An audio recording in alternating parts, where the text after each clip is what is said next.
Bienvenidos a Copan Ruinas, and welcome to Honduras, my latest country in my trip across the Americas.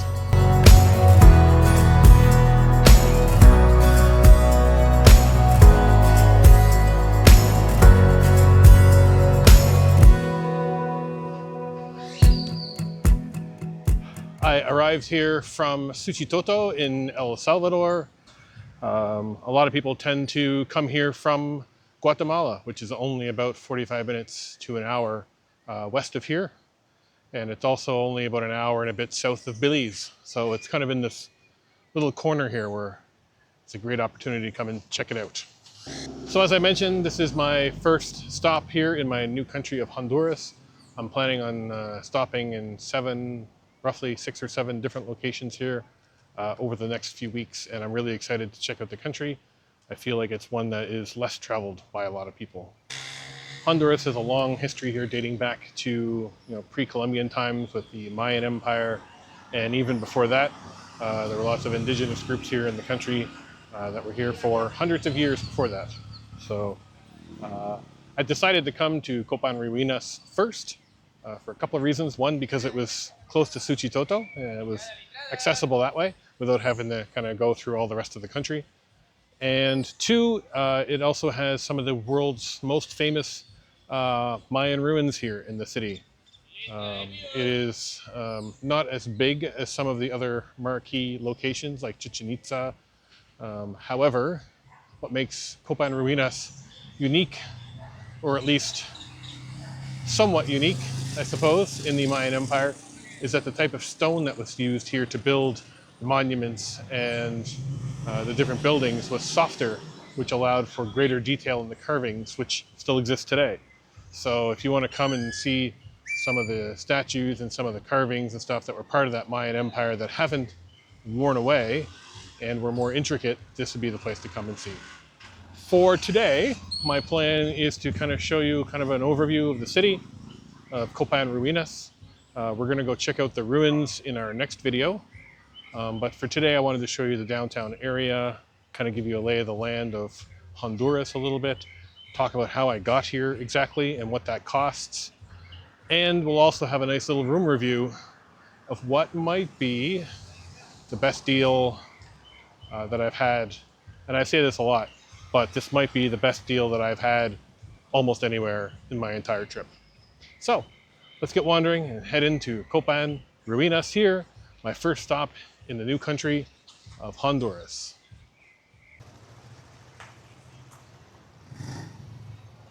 So we're just here in the Central Park in Copan Ruinas, and you can easily see the influence of Mayan history here with this fountain that's been put in the middle with all of the symbology from the Mayan history, which will be really interesting to see when we go over to the ruins to check it out. This church here, as always, on the square, main square here in town. This is the Church of San Jose Obrero. This was built in 1889 here in the city.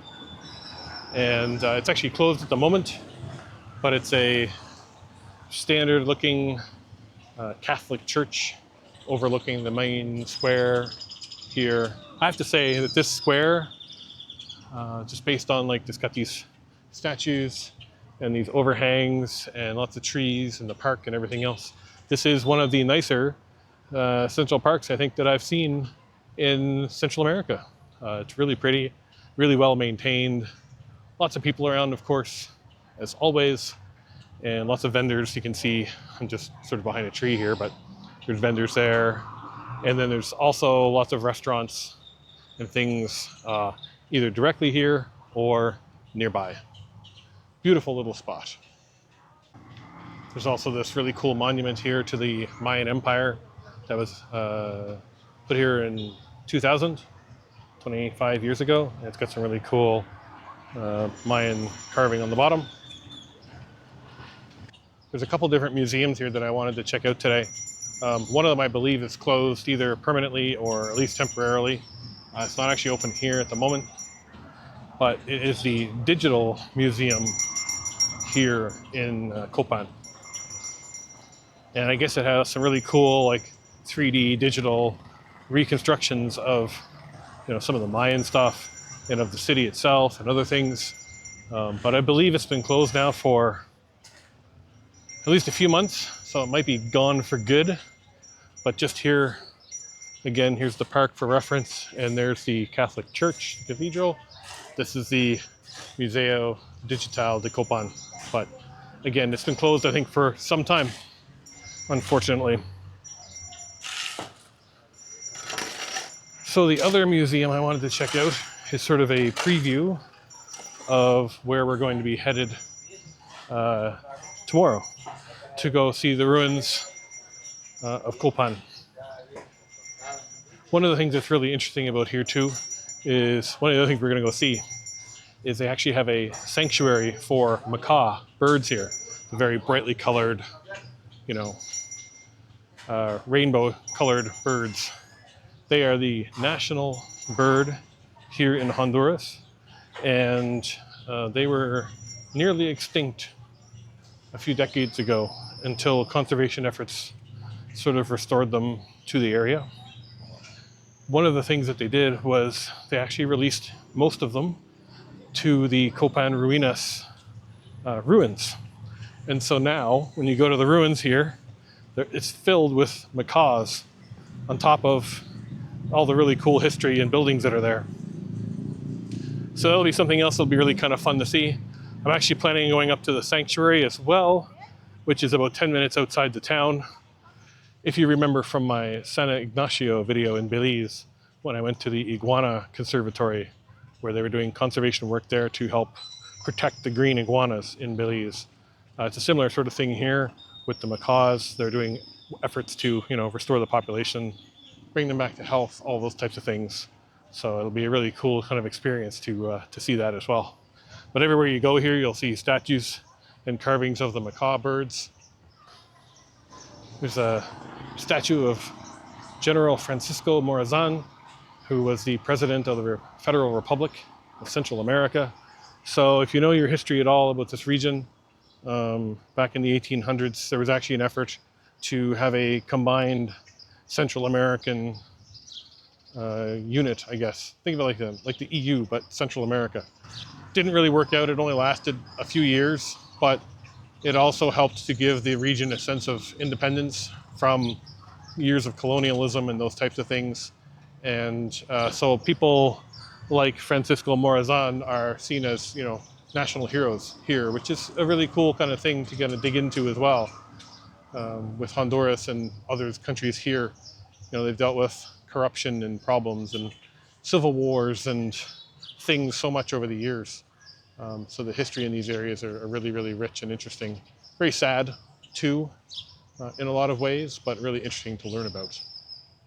So the other museum I want to check out is actually right here in front of me. It's this white building. This is the Mayan Archaeological Museum. It is not open quite yet. It is only, it's about 1:15 right now, and I think it opens at 2 o'clock. So my plan from here is we'll take a walk down. There's actually a street market just down across the street from the Mayan Museum. And then we're going to go down to one of the more famous restaurants in the city and get some food for lunch. And then we'll come back up and check out the museum. Just take a walk down through this little street market here. And then we're going to go grab something to eat.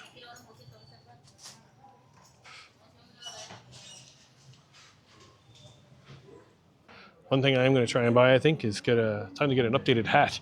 I got this one when I was in Guatemala, and it's now 2 countries later. So I may try and find a new hat while I'm here, and also maybe get a haircut, because it has been a while. I believe my last haircut was in Belize, Key Culker, and that was quite some time ago now. So we'll have a look at that too. So I'm just here at Comedor Mary, which is a restaurant and pupuseria, and also has a hotel here in town.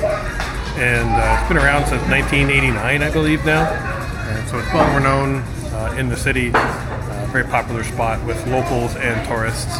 And I'm just having a bite to eat. So I just ordered a couple of pupusas I got one chicken and one bean. I'm having a Jamaica drink. And I'm also just waiting for some tortilla soup to show up. But a nice, refreshing, cool place to sit down and have a lunch. And then head up after this to the museum.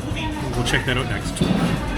And if the pupusas weren't enough, I also ordered this tortilla soup, which comes with, well, more tortillas, more avocado, and it's got chicken and avocado, and it smells amazing. So I really can't wait to get into this. Let's get eating. This tortilla soup is unbelievably delicious. So if you're in Copan Ruinas and come to Mary's, make sure you get some.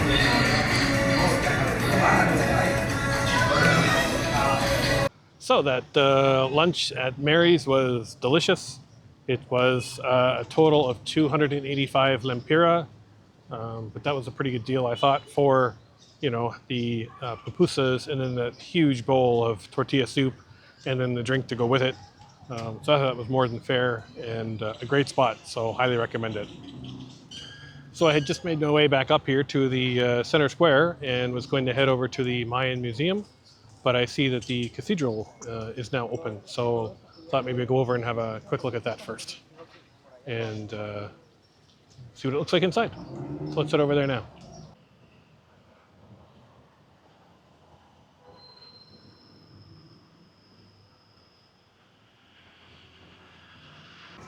Just some older photographs here. You can see there's the church in the background there, 1918 and then 1944, and an ongoing restoration project for the church,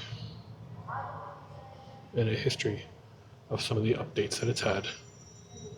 So we're just here at the Museum of Archaeology in Copan Ruinas. There's a statue up front here, which I'm guessing is probably a recreation, but I know they have some of the original stuff inside, so let's go and take a look.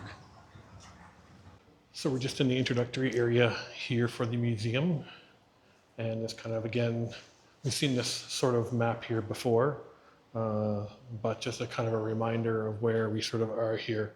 So again, this is the total sort of Mayan Empire, and looking at some of the places we've been to, it's actually goes farther up the map here now than where I am, but we've obviously been to places like Palenque, and we've been up to Edna and Uxmal and Chichen Itza, and all the way down there to Tulum, and then we've come down through Belize, and then we cut across into Guatemala, went to Tikal there as well, and then we worked our way down into El Salvador, and now we're back up here at Copan in Honduras. So we've sort of completed this complete cycle for all of the different archaeological sites.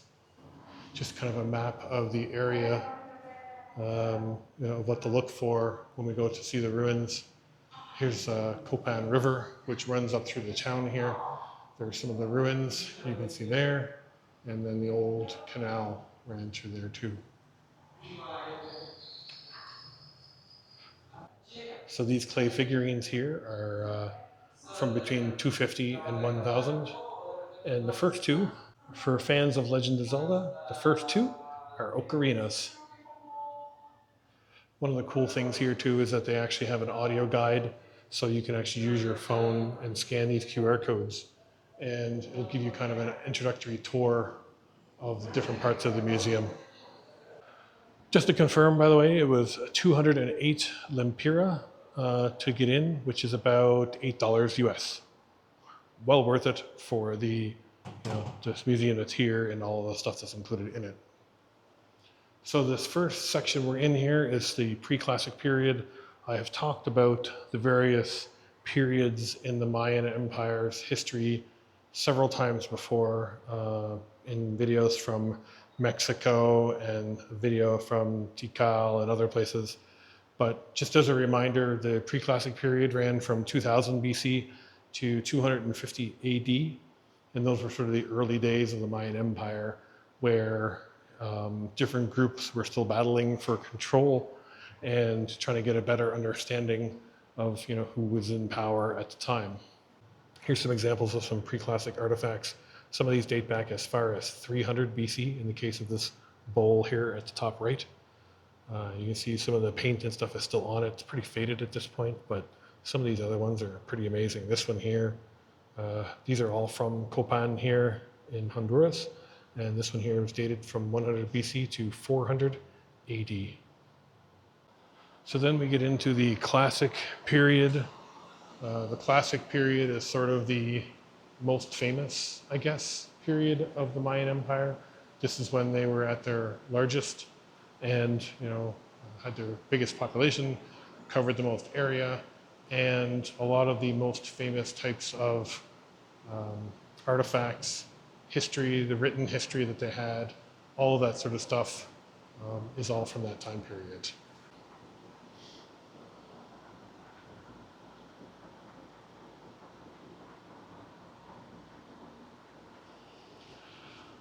As I mentioned earlier too, the rock that was used here for carvings and inscriptions was a much softer type of stone.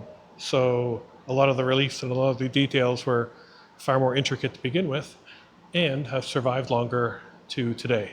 So when we go to the actual Copan Ruinas, you're going to see a lot of that, and I'm really excited to check some of that stuff out because I am a big nerd when it comes to this kind of thing. Here's some more examples here of some early period, classic period type materials. This is some early jewelry that was made here out of seashells and jade. And then over this way, we've got, voila. And then we've got a couple of very impressive pieces here on the floor with all of these. I'm going to try and get down here a little closer. Mayan warriors and the Mayan scripture written on the stone. This thing is massive. I would say it's probably 2 meters by 3 meters in size and probably about 1 meter tall. I can't imagine the efforts that would have had to have been gone through to, get this to here without damaging it. It's a pretty impressive job on its own. Here's another piece here again with lots of the Mayan writing on it.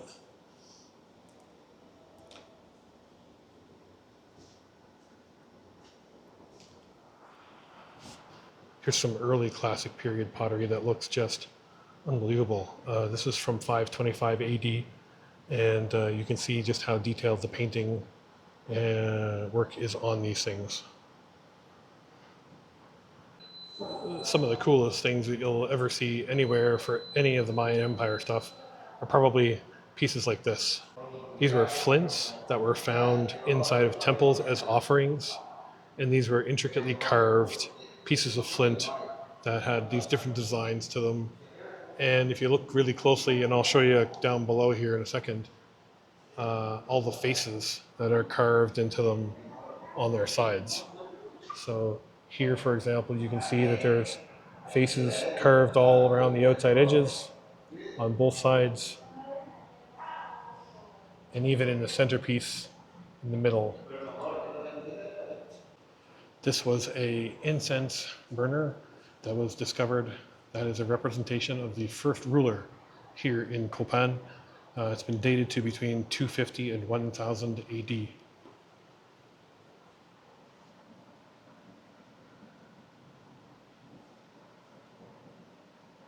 Got a couple more of really impressive looking incense burners, again from the same time period, probably representing one of the leaders of Copan.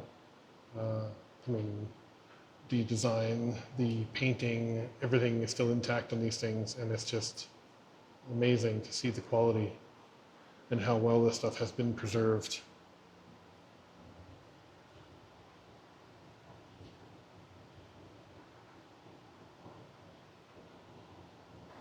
And again, this is 1,000 years old, so you can imagine how colorful and vibrant this stuff would have been when it was brand new. Here's a couple pieces of recreation art that show you probably what it looked like in its heyday. So you've got the pelota ball court on this side, and then here you've got one of the main temples with the ever fearful, very steep stairs. It's a jade figurine from the classic period, and again, just the intricate work in that piece of stone is remarkable. So while Copan was around for hundreds of years, the majority of its work was done during the Classic and late Classic periods. So what you see then is you see a lot of very intricate design, a lot of bright colors, and using a lot of the techniques that had been developed throughout those previous periods and centuries. And so what you end up with is buildings like this. And that should give you a pretty good idea of the color and detail of the work that's been found here in Copan Ruinas.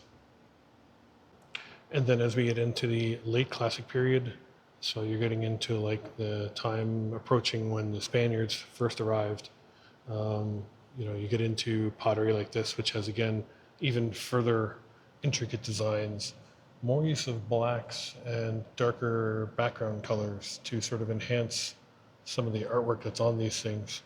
And but just the condition that the stuff is in is remarkable.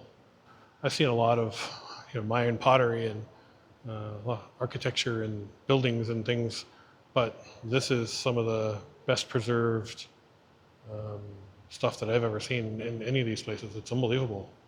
Here's some more jade ornaments and designs of things that were found. These were just outside the Mayan site of Copan. There was a royal tomb that was uncovered nearby, and this is where some of this stuff came from. And again, I'm going to zoom in on these because looking at the fine detail work on these is incredible. This is kind of a cool map showing a breakdown of all the different languages in the region of the Maya.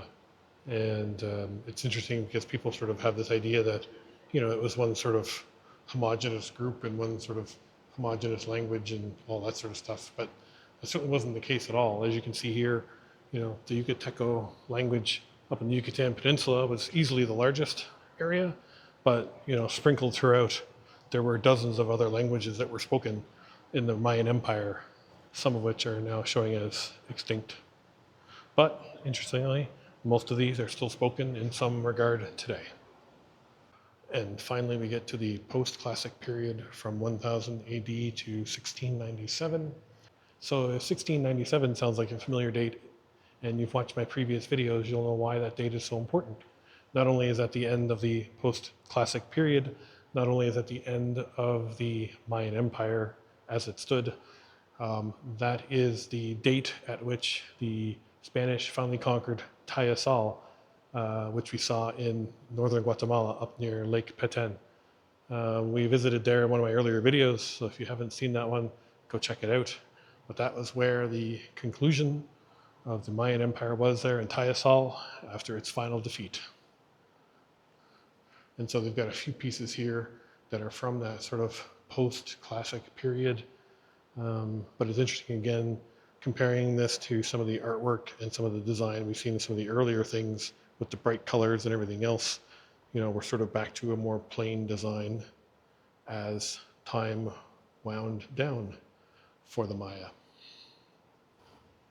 And so, like many places, as time went on from the 1700s through the next several hundred years, things fell into periods of decay and overgrowth and mystery, and much of that was lost. And so now in some ways we're in a period of rediscovery where we're going back and uncovering all of these sites and relearning some of the history that was lost. I had mentioned before that one of the things that's completely lost to time were the codex, which were written history books that the Maya would keep. And when the Spanish arrived, they destroyed 99.9% of them. I think there's 3 or 4 codices left in the world at this point in museums or sprinkled around the world. So much of that written history that was there about individual places and individual rulers and families and all that stuff is all lost to time. But I think projects like this are important to try and keep in mind what was there at one time and how big of a space it covered and all those sorts of things. And this is just a final map here of the post-classic sites, the final cities of the Mayan Empire. And you can see here is Tayasal, where we went, which was the final stop. And here's a map of the post-classic period here in Copan and what the city would have looked like towards its end. And what we're going to go see tomorrow, weather permitting. And just outside, so there's the museum. We just go to the courtyard here, and they've got one of these huge totems standing here in the middle. It's obviously been put back together. It was broken in two at one point. Let's go around and look at the other side, where you can see more of the Mayan writing and inscription on the sides, as well as over here on the back. But just an amazing piece, and just a taste of what we're going to see over at the ruins of Copan here in Honduras. So this little museum is great. Again, it was 208 lempira to get in, and well worth your time. Really cool spot. It's not super big. You can get through it pretty quickly, but the quality of the stuff that's here and the information provided is fantastic. So if you're in Copan Ruinas and you're here for the ruins, make sure you stop in here to give you some perspective on what you're going to see when you actually go see the ruins themselves.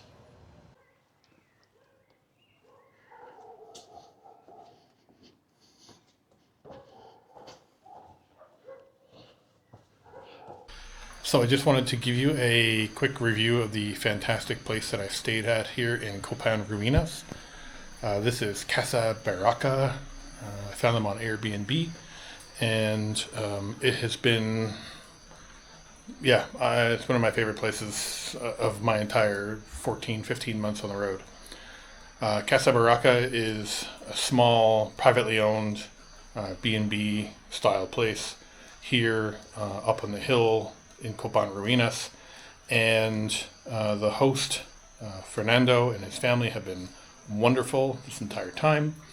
And on top of that, this place is amazing. I'm going to show you a tour first, and then I'm going to show you what I paid. So this place is an all-included, like, apartment style place. So you've got a full kitchen here, well stocked with everything you need. There's a fridge, microwave, coffee maker, stove with lots of dishes and cookware. There was coffee included here that I had some of and then replaced. There's actually a futon bed here, sofa, that actually folds out into a futon. I obviously, because I'm by myself, I didn't really use it much, so I've just been using it for my stuff. There's a little kitchen table and 2 chairs here, which has been great for getting some work done and just listening to the rain out the window. Very comfortable bed. It's a double size bed, nice thick mattress. Air conditioner is right above it there on the wall. It's a little dark over here. This ceiling lamp is not working at the moment, but there's a table lamp here on the side, so that's fantastic. Lots of charging ports. There's a nice TV here at the foot of the bed with all the Netflix and YouTube and all the usual stuff plugged into it. And then in here is the private bathroom, and again, fantastic. So it's got proper hot and cold shower taps, lots of water pressure, really great shower, and then all the usual stuff. This place has had some nice remodeling done to it, so it's got really nice kind of those bowl-shaped sinks, lots of storage spots here for things if you need it. And what a spot. It's quiet up here in the hill. It's about, to walk down to downtown, it's less than 10 minutes. I've been taking tuk-tuks back up the hill because they're only like 15 lempira, which is about 75 cents, to get back up after, going around, walking around, checking out the town, whatever. And they've been great. So anyway, I'll put the information on the screen here. This place cost me $20 US per night. And it has been fantastic. I cannot recommend it strongly enough. There is literally no complaints here. Everything has been fantastic. In fact, I was going to originally stay for just a few nights, and I extended because I was so comfortable here and able to get work done while here in Copan Ruinas. And just, I almost extended a second time, to be totally honest, because this place is just, it's so great. It really is. And Fernando also has direct contact to like different shuttle services and tours and things like that. So if you want to get out and see here, or even El Salvador, they have packages and tours available for that too. But yeah, this is the yellow room, identified by the yellow door, here at Casa Baraka on Airbnb. And yeah, what a place. Can't recommend it enough if you're in Copan Ruinas. And if you don't come to Copan Ruinas, then you're crazy, because this town is one of the prettiest, most beautiful places that I think I've ever been.